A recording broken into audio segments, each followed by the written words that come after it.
নমস্কার, আমি টুম্পা। সত্যের প্রতীক, সততার প্রতীক একমাত্র যদি কিছু থেকে থাকে সেটা একমাত্র আর একমাত্র মমতা বন্দ্যোপাধ্যায়। আশা করবো আপনারা প্রত্যেকে জানেন যে 1803 জন অযোগ্য চাকরি প্রার্থীর লিস্ট ইতিমধ্যে বেরিয়ে গেছে। আর এই লিস্টটাই যদি আগে বেরোতো যখন চাচ্ছিল সুপ্রিম কোর্ট, তাহলে পরে কিন্তু এই সম্পূর্ণ প্যানেলটা বাতিল হতো না। এতগুলো যোগ্য শিক্ষক শিক্ষিকার ভবিষ্যৎ অন্ধকার হয়ে যেত না।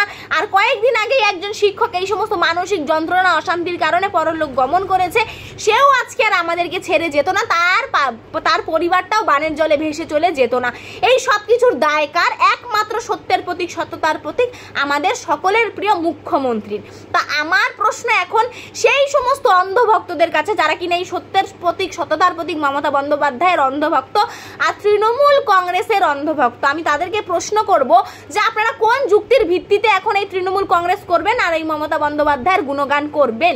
আপনার বাড়িতে ছেলে মেয়ে কি আছে? নিশ্চয়ই তাদের সঙ্গে একবার কথা বলে দেখুন তো তাদের স্কুলের পড়াশোনার কি ব্যাপার রয়েছে, নাকি আপনাদের ছেলে মেয়ে বলে তাদের পড়াশোনার কোনো প্রয়োজন নেই, হাতে তৃণমূলের ঝান্ডাটা গুজে দিলেই কাজ হয়ে যাবে? এরকম কি কোনো ব্যাপার আছে?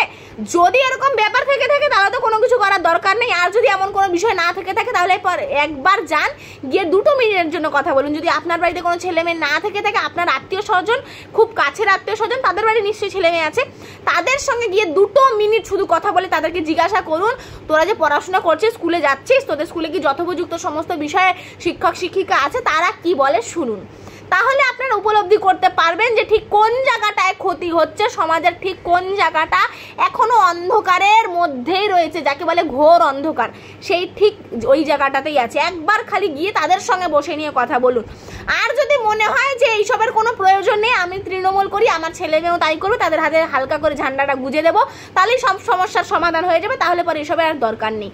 কিন্তু যদি আপনার ছেলে মেয়ে আপনাকে প্রশ্ন করে যে কিসের ভিত্তিতে আপনি এই তৃণমূল কংগ্রেসটা করছেন, তাদেরকে কি জবাব দেবেন? এত কিছুর পরেও কি আপনাদের চোখটা খোলেনি? আপনারা কি বুঝতে পারছেন এই যে অযোগ্য প্রার্থীর লিস্ট এটা কেন আগে দেওয়া হয়নি? এর পিছনে একটা বড় সড়ো রাজনৈতিক স্বার্থ রয়েছে। আর এত কিছুর পরেও যদি কোনো অন্ধভক্তের চোখ না খোলে, তার মানে একদম পরিষ্কার জলের মতন, স্বচ্ছ কাচের মতন যে এই তৃণমূল কংগ্রেস করা আর মমতা বন্দ্যোপাধ্যায়ের অন্ধভক্ত হওয়ার পিছনে একটা বড় সড়ো তার স্বার্থ রয়েছে। নইলে পরে এই ঘটনার, স্পেশালি এই ঘটনাটার পরে কেউ এরকম অন্ধভক্ত থাকতে পারে না এই ঘটনাটার পরে। কারণ সবার বাড়িতে ছেলে মেয়ে রয়েছে, সবাই সবার ছেলে মেয়ের ভবিষ্যৎ উজ্জ্বল হোক সেটাই চায়। আর এই ঘটনার পরে যদি কারো চক্ষু না খোলে, তার মানে তো ভাই বড় সড়ো কোনো স্বার্থ রয়েছে, নইলে পরে তো কেউ এরকম অন্ধভক্ত হয় না।